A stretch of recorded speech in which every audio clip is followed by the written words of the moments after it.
উন্নয়ন কর্মকাণ্ড একা করা যায় না, যে যতই শক্তিশালী হোক না কেন সকলের সমন্বয়ে সামাজিক উন্নয়ন, অর্থনৈতিক উন্নয়ন সব কিছু করতে হয়।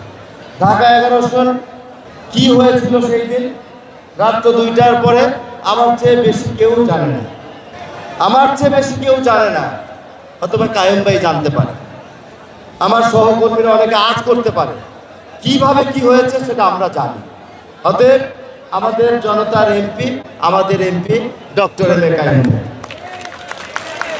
আমি তার ছোট ভাই হিসাবে একটা ছোট দায়িত্বে আছি।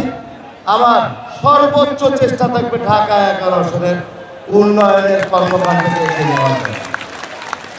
এই খেলার মাঠের কথা বলেছে, ডিআইটি প্রজেক্টের খেলার মাঠ, এর পাশাপাশি সামাজিক যত উন্নয়ন কর্মকাণ্ড আছে কায়েম ভাই আপনাদের অভিভাবক হিসাবে আগে বলবে, নির্দেশ দিবে, ছোট ভাই হিসাবে আমি যতটুকু সম্ভব আমি বলব।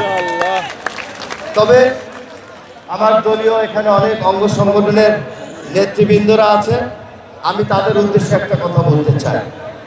আপনারা 17 বছর অনেক কষ্ট করেছেন, অনেক অনেক, আপনারা না থাকলে এই পরিবর্তন হতো না।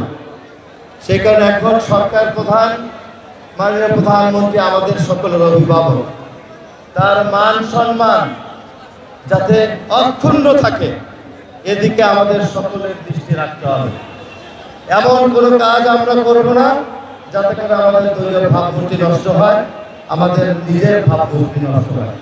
যৌক্তিক যে কোনো বিষয়ে আপনারা আমাকে বলবেন, কায়েম ভাইকে বলবেন, যৌক্তিক জায়গায় ন্যায়সঙ্গত কাজ আমরা আপনাদের পক্ষে থেকে করে দিই, এটাতে আমাদের কোনো আপত্তি নেই।